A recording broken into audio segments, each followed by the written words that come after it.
तो land for job scam से जुड़े लोगों पर केंद्रीय जांच एजेंसियों का शिकंजा लगातार कसता जा रहा है। इस मामले में एक और जहां आज डिप्टी सीएम तेजस्वी यादव से सीबीआई की पूछताछ हो रही है, तो वहीं दूसरी तरफ इसी मामले में ईडी मीसा भारती से पूछताछ कर रहा है। सीबीआई के सामने पेशी से पहले तेजस्वी ने कहा कि झुकना आसान है, लड़ना मुश्किल है और उन्होंने लड़ने का फैसला किया है। तो लैंड फॉर जॉब मामले में पूछताछ लगातार जारी है। तेजस्वी यादव से पूछताछ की अगर बात की जाए तो करीब 3 घंटे का वक्त हो चला है। 11 बजे से के करीब से पूछताछ शुरू हुई थी और उनसे पूछताछ लगातार की जा रही है। खास करके न्यू फ्रेंड्स कॉलोनी दिल्ली में जो अवस्थित मकान है उससे जुड़े जो सवालात है वो पूछे जा रहे हैं। किस तरीके की संलिप्तता रही लैंड फॉर जॉब मामले में तेजस्वी यादव की, ये तमाम सवाल पूछे जा रहे हैं। तो 2 तस्वीरें हम आपको दिखा रहे हैं जहां पर सीबीआई दफ्तर में तेजस्वी यादव, और दूसरी तस्वीर आपको दिखा रहे हैं जहां मीसा भारती भी ईडी दफ्तर पहुंची और उनसे भी पूछताछ लगातार जारी है। हालांकि मीसा भारती को लेकर के जानकारी यह मिल रही है कि लंच ब्रेक होगा 1 घंटे के बाद से पहले राउंड की जो पूछताछ है वो लगभग पूरी होने वाली है और दूसरे राउंड की पूछताछ एक बार फिर से शुरू की जाएगी। तो लगातार शिकंजा सीबीआई और ईडी दोनों का लालू परिवार पर और लगातार तह तक जाने की कोशिश की जा रही है। इससे पहले हालांकि अगर बात करें तो राउच एवेन्यू कोर्ट की तरफ से जरूर राहत मिली थी, जमानत मिली थी लैंड फॉर जॉब मामले में मीसा भारती को, लेकिन जिस तरीके से एक बार फिर से ईडी ने बुलाया है और ईडी तमाम सवाल जो है वो इनसे पूछ रही है और जानकारी इकट्ठी करने की कोशिश लगातार की जा रही है। हालांकि इससे पहले भी लैंड फॉर जॉब मामले में गिरफ्तारियां हो चुकी हैं, कई कागजात बरामद भी किए गए हैं। तो कहां से क्या कुछ मिला है और किस तरीके से पूरी संलिप्तता इस परिवार की रही है, उसकी तह तक जाने की कोशिश लगातार ईडी और सीबीआई की तरफ से की जा रही है। और शंकर आनंद दिल्ली से संवाददाता हमारे साथ जुड़े हुए। शंकर, करीब 3 घंटे की जो पूछताछ है वो पूरी हो रही है तेजस्वी यादव से, मीसा भारती से भी पहले राउंड की जो पूछताछ है वो अब पूरी होने वाली है। क्या कुछ जानकारी मिल पा रही है अंदर खाने से?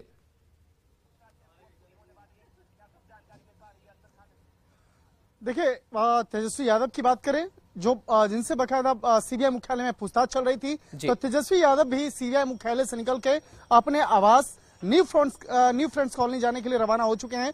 तो वहीं दूसरी तरफ मीसा भारती भी अब ईडी मुख्यालय से निकलकर अपने आवास के लिए रवाना हो चुकी हैं। इस वक्त मैं ईडी मुख्यालय पे हूं और ईडी के सूत्रों की अगर बात करें तो जिस तरह से जमीन के बदले नौकरी देने वाले मामले में मीसा भारती से पूछताछ की जा रही थी, तकरीबन 3 घंटे तक पूछताछ करने के बाद अब इस वक्त में लंच ब्रेक हुआ है। 1 घंटे का लंच ब्रेक हुआ है और 1 घंटे के बाद जरूरत पड़ने पर फिर से मीसा भारती को बुलाया जा सकता है पूछताछ के लिए। इसके साथ ही तेजस्वी यादव की बात करें तो तेजस्वी यादव भी लंच ब्रेक के बाद सीबीआई ज्वाइन कर सकते हैं और इस मामले में हालांकि ना सीबीआई के ना तो तेजस्वी यादव ने भी कोई स्टेटमेंट दिया है, ना ही मीसा भारती के द्वारा स्टेटमेंट दिया गया। अभी इस वक्त में भी मीसा भारती से भी सवाल जब बाहर निकल रही थी उनसे पूछा गया, हालांकि उन्होंने मीडिया का कोई भी जवाब नहीं दिया और अपने कार में बैठ करके वहां से निकल गई हैं। लेकिन देखना लाजमी होगा क्या 1 घंटे के बाद वो पूछताछ की प्रक्रिया में आएंगी या नहीं। लेकिन जिस तरह से अगर बात करें सवालों की फहरिस्त की बात करें तो पहले राउंड की जो पूछताछ हुई है उसमें बहुत ज्यादा संतोषजनक जवाब ईडी को नहीं मिला है। मीसा भारती से कई ऐसे सवाल पूछे गए, उसमें वो संतोषजनक जवाब ईडी को अभी नहीं दिए हैं। लेकिन इस मामले में जो विस्तार से पूछताछ का जो दौर है वो आगे कंटिन्यू रहेगा और आगे जब इस मामले में पूछताछ की जाएगी तो हो सकता है कि मीसा भारती इस मामले पर विस्तार से तमाम सवालों का जवाब दे। लेकिन फिलहाल जिस आवास पर जिस न्यू फ्रेंड्स कॉलोनी के मकान में तेजस्वी यादव रह रहे हैं, हालांकि बताया गया कि वो एक कंपनी के नाम से रजिस्टर्ड है लेकिन उसको आवास के रूप में तेजस्वी यादव इस्तेमाल करते हैं और खास करके इसी पर जो नजर है वो सीबीआई की भी टिकी हुई है इस लैंड फॉर जॉब मामले में। उसको लेकर के क्या सवालात कुछ पूछे गए हैं, क्या जानकारी इकट्ठी करने की कोशिश सीबीआई ने की है तेजस्वी से?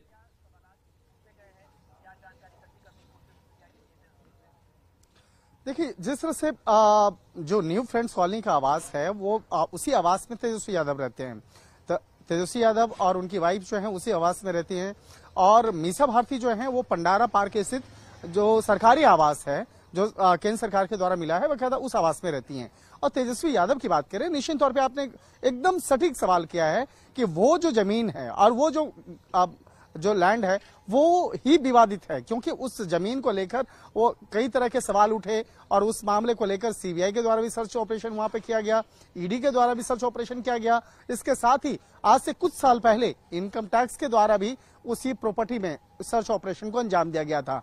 तो जिस तरह से एक कहा जा रहा है कि जिस तरह से सीबीआई के द्वारा केस रजिस्टर्ड किया गया था कि जब लालू प्रसाद यादव केंद्रीय रेल मंत्री थे, उस वक्त में बिहार के एक विशेष क्षेत्र के विशेष समुदाय के कई लोगों को नौकरी दिया गया। हालांकि जो बयान के दौरान में 11 उम्मीदवारों का नाम सामने आया था और उससे संबंधित पूछताछ भी की गई थी, तो उन 11 उम्मीदवारों के बारे में जो पता चला था कि जमीन दिया गया था और उनको बाद में नौकरी दिया गया था।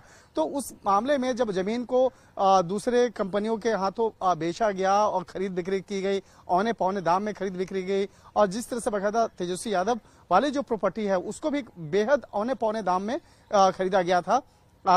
तो यहाँ पर जांच एजेंसी इस मामले की पड़ताल कर रही है कि औने पौने दाम में किस तरह से खरीदा गया, पहला सवाल। दूसरा, इस मामले में यह जानने का प्रयास किया जा रहा है कि वो जो जमीन है, क्या उसके खरीदारी की जो प्रक्रिया चल रही थी वो तेजस्वी यादव को पता था या नहीं। हालांकि इस मामले में पहले कई बार तेजस्वी यादव के द्वारा और उनके परिजनों के द्वारा स्टेटमेंट दिया गया है कि जब वो उसका मलिकाना हक की अगर बात करें तो उस वक्त में जो तमाम जो प्रक्रिया है उससे अनभिज्ञ थे, उनको कुछ भी जानकारी नहीं थी।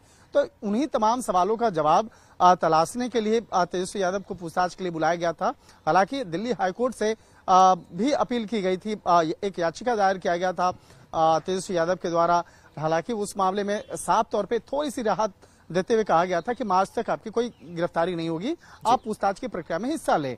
और आज भी जब तेजस्वी यादव पूछताछ की प्रक्रिया में शामिल होने के लिए जब अपने घर से निकल रहे थे, तो उस वक्त में वो जांच एजेंसी पे ही सवाल उठा रहे थे। तो एक तरह से कहा जा सकता है कि एक सवाल उठाना और दूसरी तरफ जिस तरह से जिस रफ्तार में जांच एजेंसी के द्वारा कार्रवाई हो रही है, तो कहीं न कहीं कहा जा सकता है कि जांच एजेंसी के जो हमारे सूत्र बताते हैं कि उनके पास काफी महत्वपूर्ण सबूत हैं और जिस तरह से इस मामले में कई अन्य आरोपियों का जो बयान दर्ज हुआ है, उसी के आधार पर वो तेजस्वी यादव से पूछताछ करना चाहते हैं। और अगर उनके खिलाफ इस मामले में की तफ्तीश में कुछ महत्वपूर्ण सबूत मिलता है, तो आने वाले जो चार्जशीट होगा, जो सप्लीमेंट्री चार्जशीट होगा, उसमें कई नाम जोड़े जा सकते हैं। लेकिन किनके नाम जोड़े जाएंगे वो अभी तक स्पष्ट नहीं है। लेकिन इतना तो स्पष्ट है कि सीबीआई और ईडी अब के जो दावे हैं वो इस मामले में दावे हैं कि उनके पास काफी महत्वपूर्ण सबूत उनके हाथ लग चुके हैं और इस मामले में कई अन्य आरोपियों को आमने सामने बैठा करके भी आगे पूछताछ की जाएगी। तो एक तरह से कहा जा सकता है कि आज की पूछताछ में क्या क्या जानकारी मिली है, किस तरह से सवाल पूछे गए, किस तरह से जवाब मिले हैं, इस मामले में। चलिए, बिल्कुल शंकर बन रही है हमारे साथ और फिलहाल तमाम जानकारी के लिए बहुत बहुत शुक्रिया। इस बीच रविशंकर प्रसाद की प्रेस कॉन्फ्रेंस आ रही है।